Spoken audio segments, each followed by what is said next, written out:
यो नमः श्री महागणाधिपतये नमः श्री सरस्वत्यै नमः భక్తులారా వ్యాసపూర్వక భాగవత మహాపురాణం చెప్పుకున్నాం.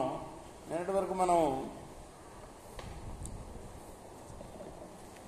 6 స్కందాలు పూర్తి చేసి 7వ స్కందాన్ని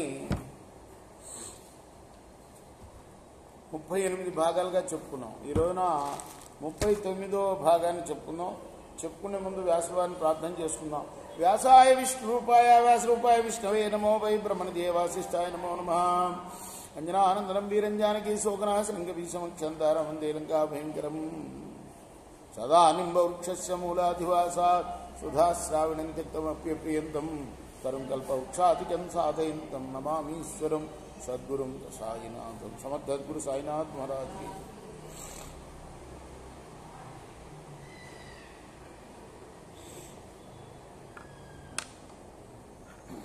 అంకగతుడైన దైత్యుని ఆగ్రహమున శస్త్రచయముల నొంపక సంహరించి అమరు నరసింహు నఖరంబుల అతి విచిత్ర సమర మఖరంబులై ఉండే జనవరేణ్య. సమర ముఖరంబులై ఉండే జనవరేణ్య. శస్త్రాలేమీ ప్రయోగించకుండా కేవలం గోళ్లతోటే ఆ అతి విచిత్రంగా చంపేశాడు. ఎవరు? నరసింహస్వామి హిరణ్యకశిపుడు. ఆ గోళ్లంతా రక్తసిక్తమై కనపడుతున్నాయి. స్ఫురిత విభుధ జన ముఖములు పరవిదలిత ధనుజని వహపతి తమ ముఖము తనుముఖముల్ గురు రుచి చిత శిఖి శిఖములు నరహరి కర నఖరములు అమరుడు నత జన సుఖములు. ఇట్లు కేవల పురుష రూపంబును మృక రూపంబును కాని నరసింహ రూపంబున రేయనం పవలను గాని సంధ్యా సమయంబున అంతరంగంబును బహిరంబును కాని సభాద్వారంబున గగనంబున భూమియుం కాని ఊరు మధ్యంబున ప్రాణసహితంబులను ప్రాణరహితంబులు కాని నఖంబులన్ త్రైలోక్య జన హృదయ వల్లభుండైన దైత్యమల్లుని వధించి మహాదహన కీలాభీల దర్శనుండును కరాళ వదనుండును లేలిహాన భీషణ జిహ్వుండును శోణిత పంకాంకిత కేసరుండును అయి ప్రేవులు కంఠమాలికలుగా ధరించి కుంభికుంభ విదళనంబు చేసి చనుదెంచు పంచాననంబునుంబోలే ధనుజ కుంజర హృదయ కమల విదలనంబు చేసి తదీయ రక్తసిక్తంబులైన నకంబులు సంధ్యారాగ రక్త చంద్రరేఖ చెరువు వహింప సహింపలేక లేచి తన కట్టెదురు ఆయుధంబులు ఎత్తుకుని తత్తరంబున నమ్మునకు ఉరవణించు రక్కసులను పెక్కు సహస్రంబులను చక్రాది నిర్విక్ర సాధనంబులను ఒక్కని చిక్కకుండం చక్కడిచే. రాక్షసులందరూ అలా చంపినప్పుడు ఒక్కసారిగా ఎగబడ్డారట నరసింహస్వామి మీద. వాళ్ళని తన యొక్క వేలకు వేల మంది మామూలుగా తన యొక్క సాధనాలు ఉంటాయి కదా చక్రాది వాటితోటి ఒక్కడిని కూడా మిగలకుండా వాళ్ళని చంపేశాడు ఆయన. ఈ విధమున రక్షో వీరుల నెల త్రుంచి రణ సంరంభంబు చాలించి దృష్టిక్షేపంబు భయంకరంబుగా సభా సింహాసనారూఢుడై వాళ్ళందరినీ చంపేసిన తర్వాత ఆ రణం ఆపేసి యుద్ధం సభలో సింహాసనం మీద కూర్చొని అక్షీణాగ్రహుడై ఆగ్రహం క్షీణించింది, కోపం పోయింది.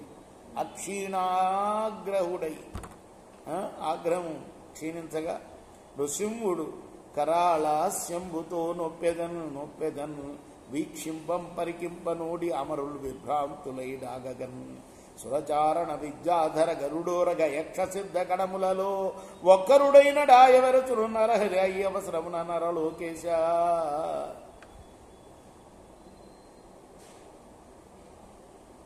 అట్లా కూర్చున్నా కూడా ఒక్కడు కూడా దరిచేరలేకపోయారట ఆయన్ని.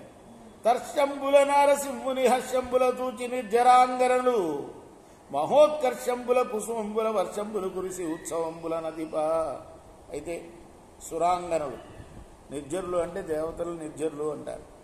వాళ్ళ యొక్క అంగనలు, వాళ్ళ భార్యలు మాత్రం ఎంతో సంతోషంతో పుష్పవర్షం కురిపించారు ఆయన మీద. మరియు ఈ అవసరమున మింటన అనేక దేవతాభిమానంబులను గంధర్వ గానంబులను అప్సరోగణ నర్తన సంవిధానంబులు దివ్య కాహళీ భేరి పడాహ మురజాతి ద్వారంబులను ప్రకాశమానంబులయ్యే సునంద కుముదాదులైన హరిపాశ్వచరులను మహేశ్వర విరించి మహేంద్ర పురస్వరులకు త్రిదల కిన్నర కింపురుష పన్నగ సిద్ధసాధ్య గరుడ గంధర్వచారణ విద్యాధరాదులను ప్రజాపతులను నరకంఠీరవ దర్శనోత్కంఠితులై చనుదించిరి. ఈ సమూహం అంతా వచ్చేశారు ఆయన్ని చూడటానికి.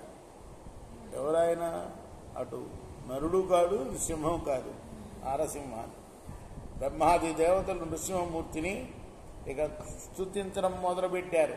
కరకమల యుగల కీలిత సిరులై దగ్గరక భక్తి చేసిరి బహు సంసరణాబ్ది తరికిన గిరికి నరభోజన హస్తి హరికి నరకేసరికి. ఆ సమయంలో దేవతలందరూ వేరువేర నిర్జించిరి. అందు కమలాసునుడు ఇట్లనే ఒక్కొక్క మహానుభావుడు ఏ విధంగా స్తుతిస్తున్నాడు. కమలాసునుడు అంటే బ్రహ్మగారు కదా.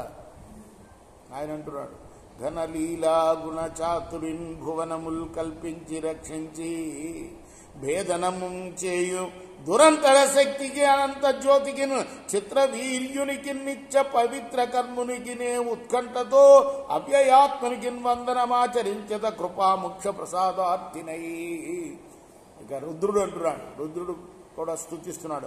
అమరవరేణ్య మీదట సహస్రయుగాంతమునాడు కానీ కోపమునకు వేళ కాదు సురబాధకుడైన తమస్విని చెరును సమరునన్ వధించిదివి చాలు. తదాత్మజుడైన వీడు సద్విమలుడు నీకు భక్తుడు పవిత్రుడు కావుము భక్తవత్సల. వాడిని చంపేసావు కానీ నీ ఎదురుగుండా ఉన్నాడే వాడి కొడుకు, వీడు విమల చరిత్రుడు, నీకు భక్తుడు కూడా పవిత్రుడు కాబట్టి వాడిని కావబోయ్యా అన్నాడు రుద్రుడు. ఇంద్రుడు అన్నాడు, ప్రాణి సంగంబుల హృత్పద్మభ్యంబుల నివసించి భాషిల్లు నీవ ఎరుగు ఇంతకాలము దానవేశ్వరు చే బాధపడి చిక్కి ఉన్న ఆపన్న జనుల రక్షించితివి మమ్ము రాక్షసేశ్వరు చంపి కతు హవ్యములు మాకు కలిగే మరళమంటిమి నీ సేవ మరగిన వారుల కైవల్యము కాంక్షసేయ. మేము బతికామయ్యా ఇప్పుడు, ఎందుకంటే మాకు ఆహారాలు ఏమిటి? యజ్ఞంలో అర్పించే హవ్యాలు, అవి లేకుండా చేశాడు మాకు. మమ్మ బతికించావు నువ్వు అన్నట్టు ఇంద్రుడు. ఇతర సుఖములెల్ల నిశ్చయింపగనేల అస్థిరంబులివి అనంత భక్తి కొలువ నిమ్ము నిన్ను ఘోర దైత్యానీక చిత్త భయదరంభన్ శ్రీ నృసింహ. ఇంకా ఏవి కూడా భక్తి ముందు సరికావు, నిన్ను కొలుచుకుంటే అవకాశం ఇవ్వయ్యా నృసింహ అన్నాడు ఇంద్రుడు. ఋషులందరూ కూడా ప్రార్థించారు. ఆ ఋషుల ప్రార్థన రేపు చెప్పుకుందాం మనం. ఎన్నో భాగంలో 39 కదా, 40వ భాగంలో 39 పూర్తి చేసామా? అంతేనా? కృష్ణార్పణమస్తు. సాయి కృష్ణార్పణమస్తు. శ్రీ సత్యానంద సద్గురు సాయినాథ్ మహారాజ్ కీ జై.